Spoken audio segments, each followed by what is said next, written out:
My own opinion is that China is open for business. I got this from Carl Jha. He's another podcaster. Um, China is interested in doing business, and China perceives the possibility of reaching a deal with Trump because Trump is someone who wants to make a deal. So China is actually maybe cautiously optimistic that the US with Trump can sit down at a table and hash out a deal that is in everyone's best interest. All Because right. Our guest today is Jason Smith, an American journalist who has spent over a decade, right, Mhm. living and working in China. He's a published author, media commentator, and the host of a podcast called Bridge to China on Spotify, if I'm not mistaken, right? Mhm. Can follow him there. And Jason, thank you so much for joining me today. I'm so happy to be here, Renaud. Thank you for having me. That's awesome. So let's dive right in. Could you please share a little bit of your background and what made you move to China and actually love the country? Well, yeah, I'm from California. I grew up in Modesto, California, which is pretty much the suburbs of California. Then my parents moved to Oakdale, so very red city, like city in California. California used to be at that time very blue. This is before everyone used blue and red. But then I moved to Oakdale, very red, and then eventually I moved to San Francisco for university, and I lived there for a decade. I went to school way longer than I should have, and then I wanted to see the world. At that time, I knew nothing about China. I had studied world history. I got one of my only B's. I'm an A student. I got one of my only B's in Chinese history. So I knew like nothing about China. Even when I was taking my class about China, I really had no idea what was going on. But I moved to South Korea initially, and it wasn't for me. So then I moved to China, and it was okay. Well, let's see what this is about. And I met some friends and I created a life for myself. At first, it wasn't anything about liking or not liking China. It was more just like, I want to experience what it's like to live in another culture. And around 2017, 18, America took a different turn. When I left, of China was pretty neutral. It was like, oh yeah, they make stuff. Okay. And that's pretty much it. Maybe like they're communists or something like that, but that's it. It wasn't a great deal of animosity. Around 2017, 18, the United States took a huge turn and it was like, oh, everything China bad. So I was living in China as an American. I was very confused by this because nothing had changed. And in my view, as someone American living in China, China had become better. It had become more open, more market activity, cleaner air already. And so I was like, whoa, whoa, whoa, what's going on here? Let me just explain how China really is to people. And then that just kept escalating until, I got into a lot of conversations on the internet, and I've become a lot of people's antagonists because I tell them what China's like, and they tell me most of the time that they've never even been here, but they hate it for some reason. Not true. Yeah, to be quite honest with you, I've been to China quite a few times. I absolutely love the country. I didn't have the chance though to go to China after the pandemic, and it seems there is a lot of maybe confusion. People like, hey, look, China has changed a lot after the pandemic. I would like to get your perspective on it. What do you see? What is your current assessment? What is on what is happening to the Chinese economy, and especially after the pandemic? This is so hotly debated by so many economists and all the large base of economists in the United States, even ones that I talk to regularly and have immense respect for. Uh, I don't really understand what's going on in China. But a lot of people living in China who are economists that I know and I talk to regularly really understand China a lot better. And I think this is a kind of a frustrating problem. I think you can't understand China from somewhere else. The economic activity here is actually really strong. I mean, even the IMF, which is, it's a U.S. led institution. And the reason I say that is because the United States maintains a veto power by having 15% vested interest in IMF. So they can control what the IMF does. But the IMF, even though its activities, sometimes I disagree with, the data that they produce is immensely good. It's really accurate information. They produce an enormous amount of data. And they're showing that China's economy is growing twice as fast as the US. So you hear it when you read in the US, China's economy is in dire straits. Every year since 1990, I have found an article written by Bloomberg or The Economist or someone else that says China's economy is about to collapse in some way, shape, or form, using some synonym of collapse. And, since 1990 to now, it hasn't. And it's still growing at twice the speed of the United States. It expected that next year and the next year after that, according to the IMF. Also, if you All right, so we're back where we were. So yeah, we're just explaining a little bit about the economy after the pandemic, and yeah, tell us a little bit of that. So, I just want to say there were particular parts of the economy that were hit, like people who were heavily invested in real estate, but the overall economy of China was doing wonderfully. So, like, any country, like a developed country like the United States, which has comparable GDP, depending on how we calculate it, would be thrilled to have, 5% GDP growth, like 5.2%, which is what China had in 2023. So, despite all the naysaying that you read in Bloomberg and Fortune and all these places, China's doing wonderfully. Got it, got it. And do you see? So we hear many. So there is one narrative that goes that China needs to or depends a little too much on exports, and I totally understand since it's such a powerful industrial like powerhouse, right? So, do you see what do you see if you compare what's going as an export, just export, just like a world factory and the domestic demand? Well, I think domestic demand is complicated in China by the fact that Chinese people are super savers. In the US, very few people save money. About less than half people, have $1,000 to their name. So in China, 40% of all income is saved. So becoming a consumer economy is challenging culturally because it's trying to challenge people's cultural norms of saving money. So that is kind of difficult to get people off the ground with just being frivolous with their cash like Americans. So I don't think that's going to go the way that some economists think it is. But in terms of being an export economy, only 12% of China's economy is based on exports, actually. And only 2.7% of China's economy is based on exports to the United States. So I think it's really interesting that there's a debate in the United States about throwing tariffs on China because, yes, it will affect China, but it'll affect the United States a lot more. Got it, got it. And so what would you see? What would you say? So we heard a lot about the third plenum, right? So the whole planning for the next few years in China, they are very well known to have a very long term kind of plan. What do you think? Have you followed that closely at all? Like what do you see is what they intend to do for the next few years? Heard a lot about technology, or maybe you could get a few insights about AI, microchips, and all of that. And what does China see for the next 5 to 10 years in development, and are we going in the right direction? So many different answers there because China doesn't have one plan or two, it has many plans all working together in tandem.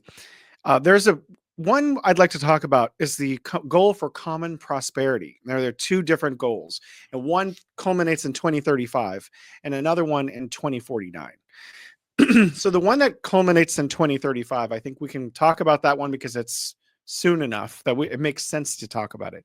And that is the goal from 2020 was to have an increase in GDP of around 4.7% for the years from 2020 to 2035. Well, basically 2034. And what this would do, just numbers, is double the GDP of China, which would give per capita income to Chinese people enough to be basically prosperous in all respects in all parts of China, but also to create a very powerful China internationally, one that could protect its interest and stand up for itself. And so far, we have seen greater than 4.7% GDP growth each year. So it's descending a little bit because as it gets larger, it's graduating towards the mean and it's becoming more difficult to grow at that rate. So eventually it will not be able to grow at 4.7% or above, maybe in the next few years. But it still looks like its own target for 2035 is achievable. And now, in terms of in the immediate few years, China is moving to something called high quality development, where it is trying to develop advanced tools and rise on the manufacturing chain into more, not just things that are already being made, but things that haven't come into fruition. So, a lot of the times in the United States, people talk about Tesla, about what is it, Optimus, right? Everyone saw the Optimus, which was actually telecontrolled. But China is also developing its own robots. And we look at microprocessors in Taiwan and in the United States, Japan, elsewhere. And China is also developing its own microprocessors. And the kind of microprocessors that you and I use in our cell phones, radios, and whatever, I guess few people use radios. But in those kinds of technologies are the kinds that China can manufacture really fast in mass at scale. But China is actually trying to go to the next technologies, just like the United States goal is to start moving into space. China's goal is to move into space. So really, China is trying to emulate the United States in being innovative and creating the next technologies. And I think it's actually being quite successful because, there are a few countries around the world, for example, let's talk about flying cars, that have flying cars. But China is actually building a factory right now to make cars that have flying cars that come out of them. And it's going to be able to produce 10,000 of these units per year the first year that it comes off, when the factory is finished early next year. So anyone, you or me, we could go to the dealership and buy a truck that has a flying car that comes out of it, and we could fly around in the desert of China and Gobi Desert or whatever for fun. So I think this is something, when I was a kid in the 1980s, we imagined a future with flying cars, and China's delivering on that. You actually could go to Wuhan and Shenzhen and a couple other cities right now and take a flying car for like less than 100 RMB. So people who don't know, that's like $12. Oh, So you yeah. can get into a flying car and like fly across the city. It doesn't drop you off at your apartment. It goes from specific locations to other specific locations, so you can commute really fast. So I think that's amazing. I'm going to Wuhan soon. I'm going to make a video about it because my wife told me, "Oh, we should go to Wuhan and take the flying car." And I was like, "What flying car?" And so now I have. So you were talking about the okay, Hmm. we're back. So we're talking about So the we have flying flying cars cars. I there. mean, yeah, Yeah. in the United States, we have obviously flying delivery that Amazon's provided. China's had that for years now. Um, you guys have home delivery now, Grubhub and stuff like that. China's had that for years. Mhm. We can pay with our phones. I think you guys are starting to be able to do that now. Well, we've been able to do that since 2017. So in a lot of ways, China is already scaling up these technologies. The United States has small bits of it, but China does it at scale. Every time it rolls out everywhere. You go to a Yeah. 4-star hotel or higher, and there will be robots there. I think that's just cool. Yeah, no, no, that's for sure is amazing. I see a lot of we see a lot of tids and bits from Chongqing as a very advanced city, bring a lot of tourists over there. What is the deal with Chongqing? Is there something special just with that city, or do you see maybe more of a development of tier 2, tier 3 cities? What do you see? I see a lot of focus on Chongqing lately. I think Chongqing is just beautiful, and that's what it's about. I went to Chongqing recently, and it was beautiful, and that's what it was about. But Yeah. if you look at the first tier cities, obviously they're all really well developed, especially cities like Shenzhen and Shanghai. But more Shenzhen because they can do stuff that Shanghai wouldn't do. I don't think there are flying cars in Shanghai because there's too much concern about safety and stuff. But cities like Mhm. Wuhan and Shenzhen. But if you're an investor, you're probably more interested in the second tier cities and the third tier cities. Why? Because those cities are still growing. There's still economic activity. There's still an opportunity to be part of its growth. So investors are looking at second tier cities and third tier cities. They're the engines of new growth. The big cities like Shanghai and Beijing and Chongqing and Shenzhen, they're largely set, although Shenzhen is continuing to grow because a lot of the big tech companies here are growing in Shenzhen. Got it, got it. And how do you see now with this whole Trump transition, the strategy that China is going to have from now on? Do they see him really as a threat somehow? And it totally explained the volume of exports to the United States, or it can be more independent than we think. But do you see that maybe they're going to have a better relationship than with Trump than with Biden, or do you think that's going to be worse than before? How do you see that going on? My own opinion is that China is open for business. I got this from Carl Jha. He's another podcaster. Um, China is interested in doing business, and China perceives the possibility of reaching a deal with Trump because Trump is someone who wants to make a deal.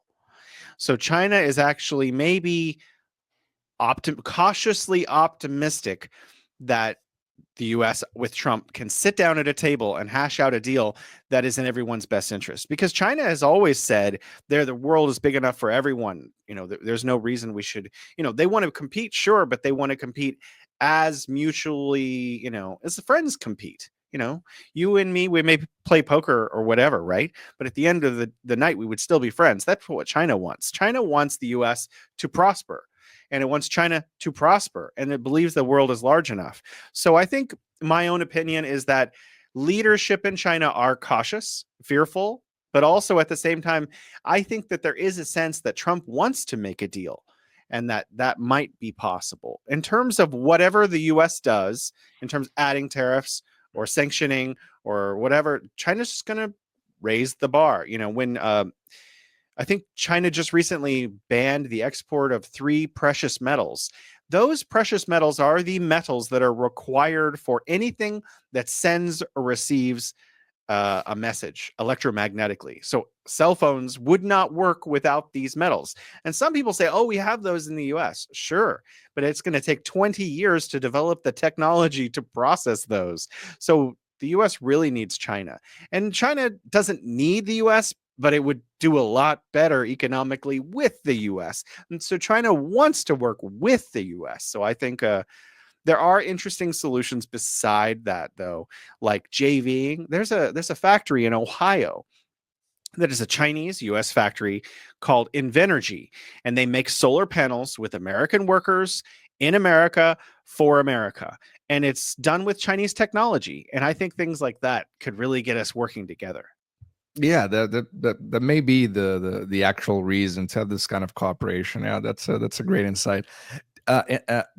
And what do you see? How do you see the development of the Belt and Road initiative? Do you see that is expanding? What is the latest on that? If you could share a little bit more. They're focusing more on trade deals at this point because a lot of the infrastructure is already built or being built. So in the initial 10 years of the Belt and Road, 11 years, has been building ports and roads. A lot of those roads and ports are built. I mean, there's a lot more work that can be done and will be done. But essentially, China was helping to try to do a few different things. It wasn't just moving the piece on the chessboard for one reason, but there were several things it was trying to accomplish. One was create new export partners. If imagine this, and I had this explained to me by another economist. Imagine you have customers. Do you want rich customers or poor customers? You want rich customers, right? Because they're going to buy more of your products. So China is trying to help the developing world get rich and grow their market economies because then they can buy more Chinese stuff. So, if it builds ports and gives jobs to people in developing countries and helps their economies grow, then they're going to turn around and buy stuff from China, and China is going to be able to buy stuff from them.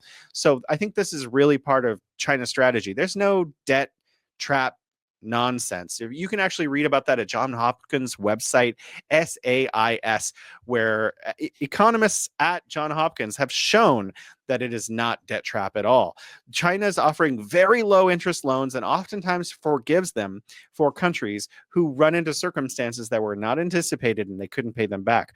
Really, China is trying to develop a larger global market economy for its exports and for trade. Got it. Got it.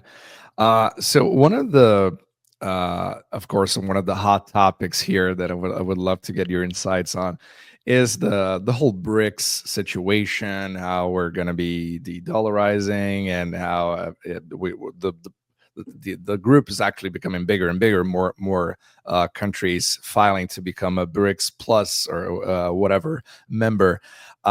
What do you think China's position to Brics, or how seriously they're taking this cooperation actually is happening in your opinion? Do you see more like a currency that would be rising, or do you think that China would just propel their own kind of vision towards the rest of the members because they're just the biggest one of them?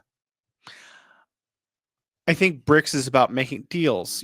There has been a lot of speculation, including by myself, that there was going to be a currency, and in previous years, it looked like that might be possible. I no longer think that that is the direction BRICS is going. I do not think BRICS is going to create a transnational alternative to the dollar. I do think that the world generally, and not led by China, led by all kinds of other nations as well. I mean, there's roughly 200 nations on the planet, depending on how we count them. They are interested in doing bilateral trade and doing trade in multiple currencies to de-risk. And the world is moving towards currency multipolarity, which is kind of de-dollarization, but it's really just protecting your interests and having a diverse portfolio of settlement accounts. Because if one currency is seriously affected by a negative economic outcome, that affects you. So all developing countries are moving towards trading in multiple currencies. Currently, in the SWIFT system, the dollar accounts for 47% of trade. That is actually down really fast. It used to be like 60% like 10 years ago. So this trend towards de-dollarization is happening, but it's not China leading it. In terms of what is BRICS doing, and not just de-dollarization, which is kind of a trend that's happening, but it may not end up where everyone thinks it's going to end up. BRICS is about getting leaders from very important countries like Brazil and Russia and China and other countries around the world, increasingly Saudi Arabia, as Syria actually applied before our recent events. But all kinds of countries are now interested in BRICS.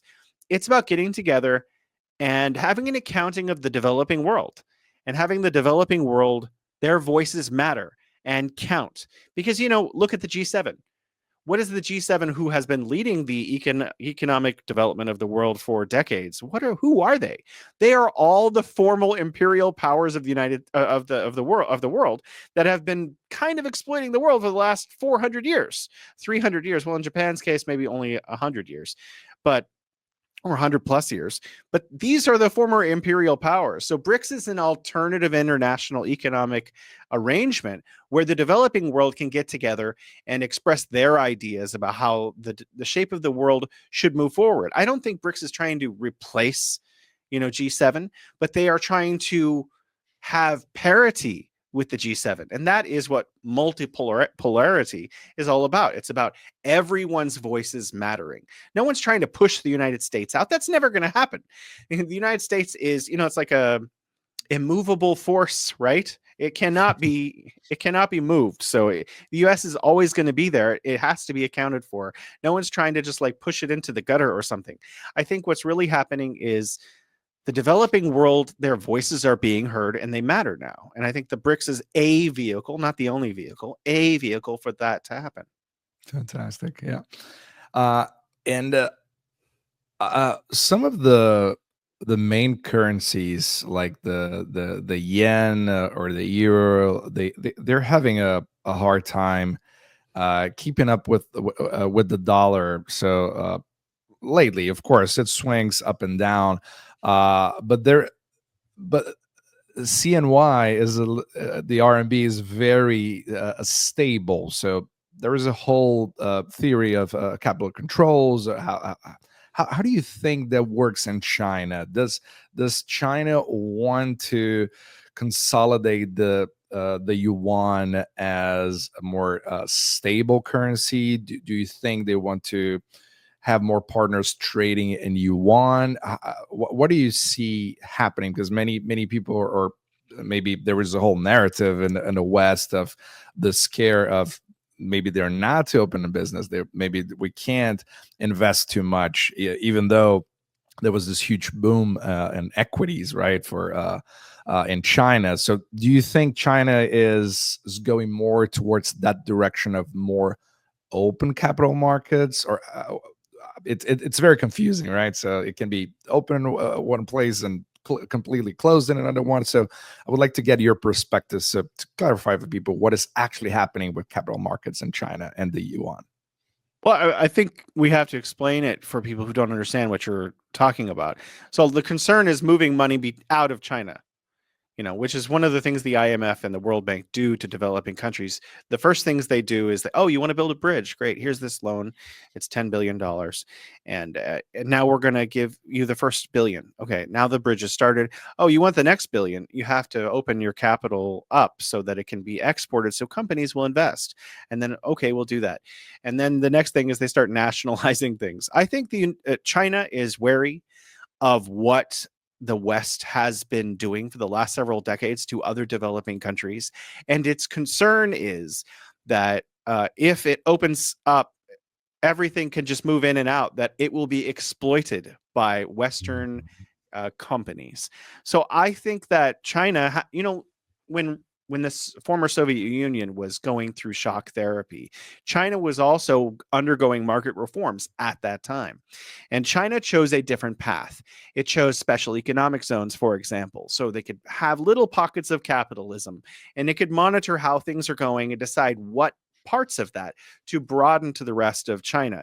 How they can let capital markets into China in a way that preserved China's ability to develop itself, as opposed to being exploited by very powerful forces outside of it. And the Soviet Union went through a very different process, and China learned to be cautious. Again, China is very cautious, just like it is with its diplomacy.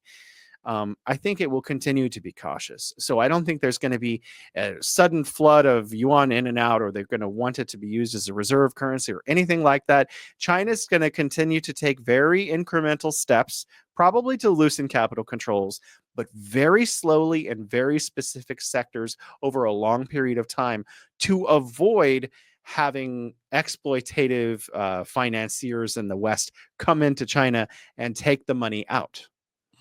Yeah, I've had recent interactions with. I'm not sure if you know Michael Every from Rebel Bank, and he describes the phenomenon which he calls the grand macro strategy, meaning statecraft, as he mentions, from countries who have more. It's not only about analyzing things macroeconomically, so to speak, as a pure economist, but taking into consideration their interests, like their national interests. And we see that a lot going on in China. And we may see that happening a lot more with Trump now in power. Do you think, do you see, so this would be, of course, a great example for that. Do you see that as, so he sees that as one of the end, like the end of globalization as we know it, of countries choosing their alliances a little more carefully? Do you see that as a game that China really plays for a long time, and now the whole world is catching up on that? Or do you see that the world would become even more global now with China growing a lot more in the last few years? How do you see that from China, would be my question. I think I need to understand your question better. Are you asking Okay. how China chooses international partners diplomatically to be closer to it economically or strategically? In what way? Yes, yeah. So his argument is that the world is not as cooperative as before, right? So we were very Mm, globalized before, and now statecraft is something that mm, is going to be taken way more into consideration, like tariffs or a more mercantilist world or something like mm. that. Do you agree with that vision? Do you see that increasing, or do you see a more cooperative world happening from now on? I think the world is more multipolar than it. And okay, my master's degree was in history, world history. So if you look at the world, there usually are not unipolar leaders. That's actually not as common as a multipolarity of nations. I think we're moving towards a multipolarity of nations, and I think that's actually a positive thing in terms of nations, especially developing nations, are now able to look at after their national interests better, because there isn't just one pole and then everyone has to work towards that pole, or bipolar as it was with the Cold War.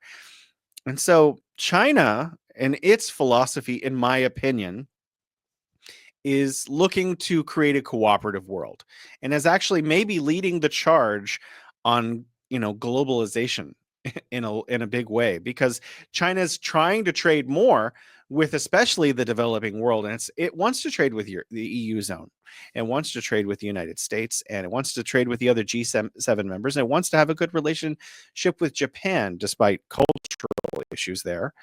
But it also wants to trade with pretty much any other nation out there. Again, China is open for business, is like Mhm. basically their philosophy. As long as no one's treading directly on China's national interests, and that is the case with a few states. China is like, let's trade, and let's do. China recently at FOCAC, which happened here in Beijing, which was a meeting of African leaders here in Beijing, sets tariffs to zero for I think about 50, maybe it's 54. I can't remember exactly the Yeah, number yeah. anymore. It's 50 African. It was not just an African. It was 50 of the least wealthy states in the world, as defined by a UN metric. And so all of these super underdeveloped countries can now sell their products to China and pay zero tariffs. So if they're growing almonds or whatever it is, they can ship it to China and sell it in China's markets and make 100% of the profit back after logistics, of course, but pay no tariffs to China at all of any kind. And so China is essentially increasing global trade with everyone who does not tread on China's red lines. Yeah, And for in terms sure. of the United States, yes, I agree with your friend. I think since in the 90s, the United States was the leader of free trade. I remember that. The United States was always leading free trade, but since maybe 2005, 2010, that has declined, especially just the sanctions on so many regimes and nations around the world. The United States is leading in sanctions. You can't have free trade if the United States is sanctioning a third of the countries in the world. It doesn't really work. Yeah, for sure, for sure. Yeah, no, that it's a little bit of the same kind of position. I would just wanted to have your take on there. I appreciate that. One of the things that I believe it's a global phenomenon would be demographics, right? So we see most of the G7 countries struggling, right, with their population, and which of course impacts the economy or the amount of stimulus that you need to provide. So public spending is just skyrocketing, and all of the, like, Europe is a complete mess right now, right? If we see the development, and of course, it's also a problem that affects Asia and China. But how do you see China actually dealing with that? Is maybe, I don't know, technology or immigration? Do you see that as, first of all, is this a problem in your opinion? And what do you see happening with demographics and population in the future for China? But I actually am not as concerned as Chinese leaders are. So if you're asking what is China's opinion, they're quite concerned. And they're taking, actions, real life actions all the time to make it easier for people to have children all the time. I mean, you have to look at the demographics you pointed out. It's much worse in Japan and Germany. And the United States is an immigration country. So it's not as big of a deal there, actually, because they could just keep absorbing immigrants and educating them and creating more Americans. For China, China is not really an immigration country. But you also have to realize, I mean, and I think you do, China has 4 times the population of the United States. So it's not a depopulation is a problem. The problem is taking care of our elderly people in China. So that is the main issue. Who's going to take care of the elderly people as this inverted population develops? It's not that they'll run out of labor or run out of people or anything like that, which is a concern for other countries, especially like Japan. Japan is like having internal national struggles with should we become an immigration country. A lot of people are not for it, a lot of people are for it, so the debate is going on. In China, they don't want to become an immigration country, but they are very concerned about how do we take care of elderly people. So the government has taken a lot of different approaches to that. Some of those approaches are demanding that children must by law take care of their parents. So I think in most families that's fine, but there may be some families where that is difficult because there may be difficult familial relations. But another thing they're doing is offering in some cities money for people to have second children or tax incentives to have second children because they want people to have at least 3 children, and people, the young generation, is not doing that, and they like the United States, like developing countries, have a tendency towards automatically sociologically don't want to have children until they're in their 30s, and then of course having children becomes more difficult. But China does have a couple aces up its sleeve, in my opinion. Number one, China has more than 50% of all of the manufacturing robots in the world. So manufacturing, look at the Suchi, which is a car made by Xiaomi. 0 workers. I mean, they have managers and technicians and things, but it's robots that make those cars from the beginning to the end. So that is going to help China. Another thing that helps China is that while the East Coast is extremely well developed, the West Coast is still developing. And one of the things people say, why? Oh, Shanghai, look at Shanghai. It's like New York. Why are they still a developing country? Well, you go to the West and you see why China is still a developing country. And so those people haven't entered in manufacturing jobs as much. So if you go to places like Gansu or Qinghai or Xinjiang, people are just entering into factories, and a lot of factories that were on the East Coast are moving to the West Coast because labor is cheaper there. And you may not be able to pay someone in Guangzhou to make textiles, but you can in Qinghai. So China has, to its advantage, hundreds of millions of people that are still entering into the middle class and want to work in manufacturing jobs. So in terms of how are they going to take care of the elderly, I just want to throw something sci-fi out there for fun. Let's just hope that it's robots.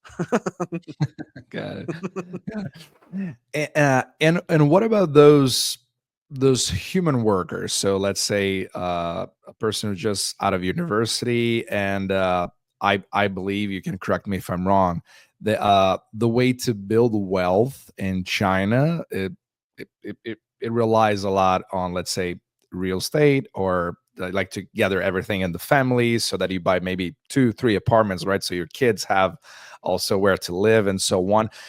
Do you see, after the whole situation with Evergrande, do you see that changing? Because I saw some stories, seen some stories about like how they're collecting gold right now, like on this very like small beans and so on.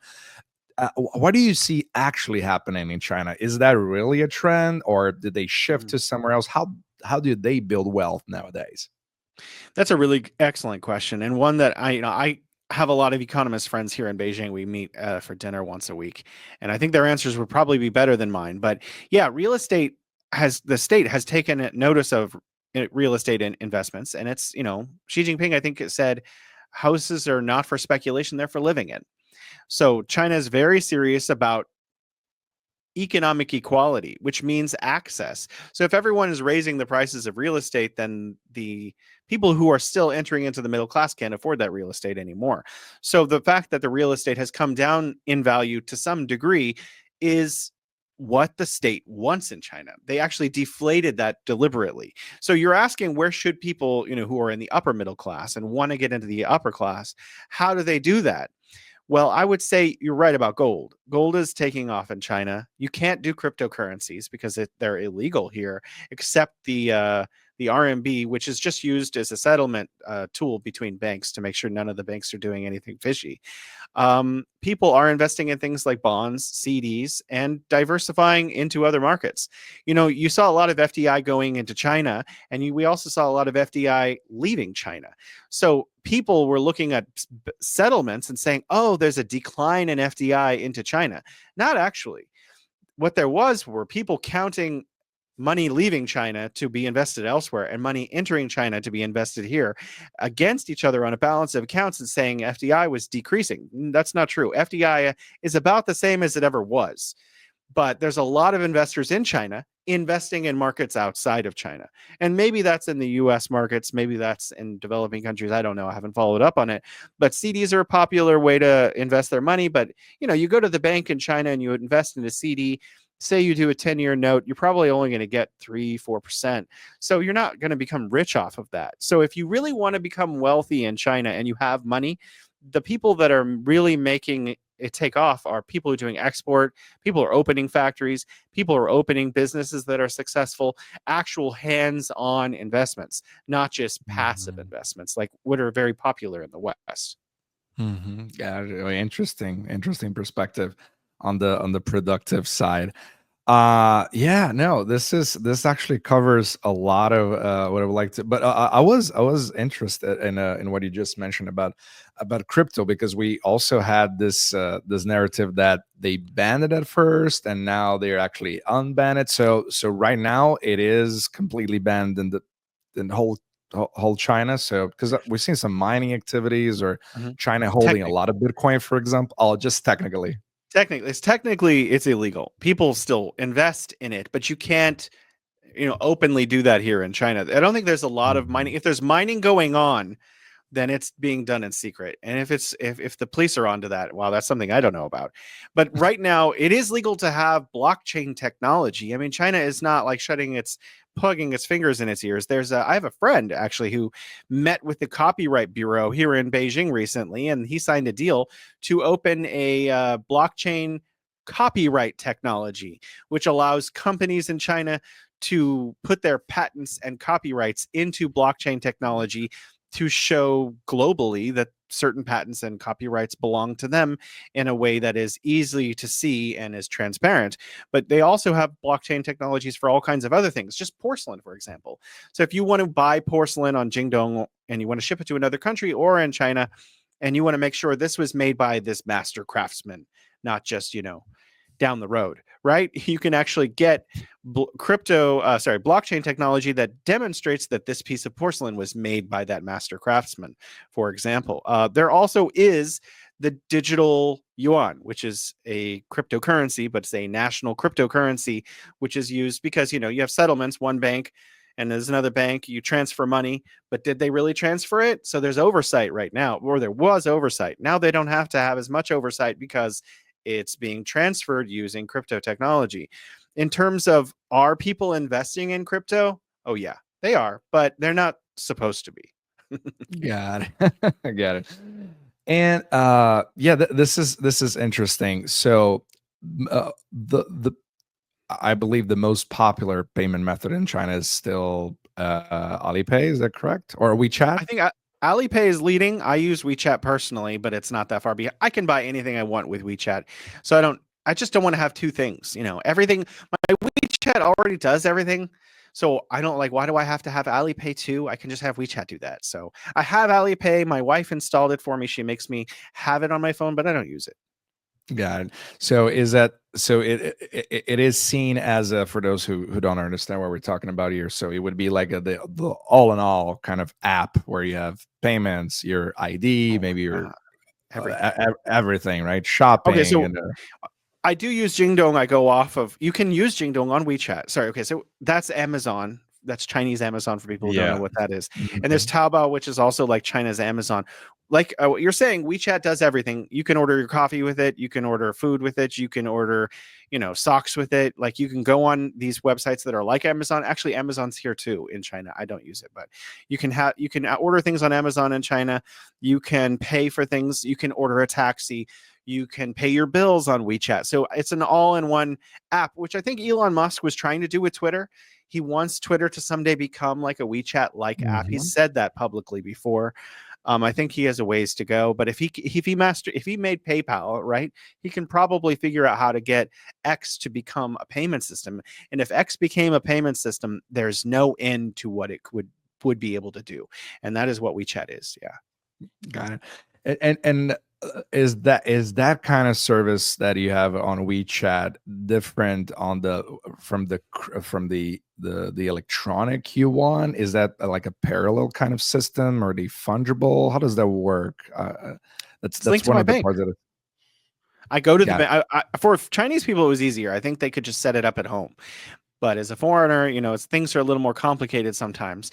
I went to the bank, and I actually was just I didn't care about the security. I was just like, here's my phone, here's WeChat, here's my bank, make this work, and they set it up for me. So Got it. And yeah, just a last question here, and I know that your time is valuable. I appreciate all of your insights. Very interesting. Happy to be here, my friend. What? Yeah, no, that's great. So, what do you see? So, we see the whole Russia conflict and all the sanctions. Uh, what do you see as the approach that China's actually taking? Because we see that they're cooperating a lot, or maybe products are going to Russia, so we don't see like empty shelves at all, at least from what I hear, right? And what is China's part on that? Are they supportive? Are they neutral? Is there aid coming in? Are they increasing relations? Are they what do you see happening? It's interesting because at the time that the war in Europe broke out, I was writing a book, and I was writing a book that's coming out very soon. I'm not going to plug it here because it's not ready. But one of the things about that book is studying Chinese aid. And emergency aid is one of the subcategories of aid that I was studying that China was engaged in. And immediately after the conflict, China began sending enormous amounts of, food and clothes and tents to Ukraine. So, like, is China trade? And the Ukraine is actually a member of Belt and Road Initiative. I think that's also something that's fascinating to take note of. And I think Russia is also. So fascinating for me is that there are a lot of development projects, including Confucius Institutes in Russia and Ukraine. And like I was saying earlier, China is open for business. So a strategy that the United States uses, because the United States has the dollar, which is meant to be the post-World War II international settlement currency, is that the United States has increasingly used the dollar and sanctions and tariffs to punish nations that it thinks are not behaving in the way that the United States would prefer, and that are not in the interest of in the perceived interest of the United States national interests. And so you saw this between the first invasion of Iraq and the second invasion of Iraq. Sanctions, massive sanctions. But you see sanctions in the 21st century are far higher from the United States globally, not just against Russia, okay, across the board with individuals, corporations, and states, uh, much more used than ever before at historic highs. So the United States thinks of trade as a weapon. I cannot think of any nation off the top of my head, although there may be one or two, where China is really trying to punish another nation with trade. It might retaliate against a trade war with another country, where the EU may do something, so that China may reciprocate in kind, or the United States or some other power. But China is open for business. So it's continuing to trade with Ukraine, and it's continuing to trade with Russia. And I don't think it intends to use its business as a method of punishing either party, because that would also be taking sides in a conflict that I don't really think China wants to be involved in. They want to be a, seen as an equal broker for either country. In fact, Donald Trump 2 days ago asked China to help broker peace in Ukraine. So I think that's fascinating, and I would like to see that happen. If you're watching the China sphere, you may be aware that China helped broker peace between Saudi Arabia and Iran recently, and I think that that's amazing. And if there could be more opportunities where China can help broker peace, I think it's better. I can't say if it's better. I think it's interesting, and I think that China may be able to broker peace where other countries may not be able to, because it's seen as an equal partner to nations in trade and in business around the world. Fantastic, fantastic.